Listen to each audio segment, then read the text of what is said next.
Omulangira Richard Semakokero ku ssomero lya Outspan Primary School e Namulongo atuukiddeyo mu ssanyu Nandulu eno abadde agenzeeyo okutongoza olutambi lw'ennyimba olwatuumiddwa Semakokero essuubi lya Buganda. Eno abaana bamusanyusizza nga bayimba oluyimba lwatongoza nga bw'abakubira mu ngalo.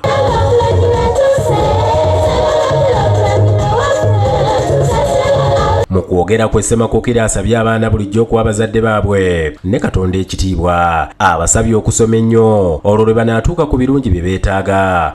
Abaana nina obeera abaana balungi nga muyiza bakica bano abazadde bamwe nina okubuuza Katonda.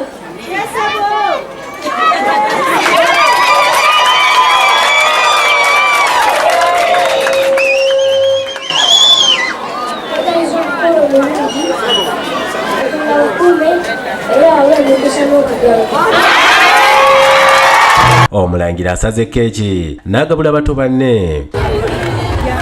Ate minisita w'ebyenjigiriza mu matendekero aga waggulu Dr. John Chrysostom Muyingo alabudde abazadde obuteekwasa bbula lya nsimbi nti lyeri balemesa okutwala abaana mu masomero. Akakasizza nti gavumenti oluvannyuma lw'okuteekawo enkola ya bonna basome okuva mu masomero ga primary ne secondary ate eyongedde ssente mu nteekateeka y'okwewola eza yunivasite nga kino kisobozesa buli omu okufuna obuyigirize. Abazadde bonna n'abayizi abasobola okusoma tuleme kwekwasa kintu kyonna kilemesa agenda kusoma nti tewali ssente, kuba gavumenti ssente zitaddewo mu primary, mu secondary ne ku university ne matendekero amalala. Muyingo okwogera bino abadde ku ssomero lya Paul Mukasa Ekigunga Seeta Mukono ku mukolo gw'okwolesa ebitone.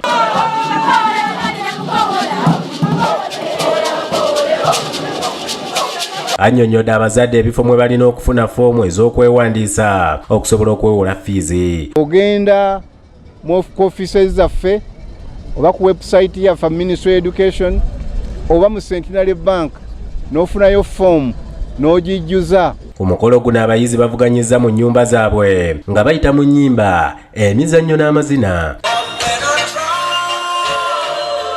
Nannyini essomero lino Reverend Peter Bakaluba Mukasa annyonnyodde bw'ati. Okusooka ebintu bino biyamba okuzimba brain z'abaana bano, zibayigiriza okuyiga competitions. Yo omusumba w'ekkanisa ya Lubaga Miracle Center Robert Kayanja akubiriza bannayuganda bonna okubaako we batuusa eggwanga lino. Bino abyogeredde ku mukolo wagguliddewo ebizimbe ku ssomero lya Miracle Destiny High School eneggulumya migadde gy'abadde omugenyi omukulu. Kayanja abadde ne mukyala we Jessica Kayanja ng'omukolo gwetabyeko n'omulamuzi Catherine Bamugemereire ne bba. Support tusobola wagira what is already happening. Ekiriwo kati. All they need is more land.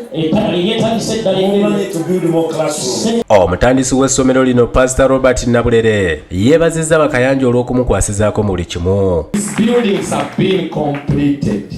That building was built from 1st of November. And completed by the 29th of February. Kayanja atemye vuunike awagenda okuzimbibwa ekizimbe ekirala ng'awaddeyo $10,000.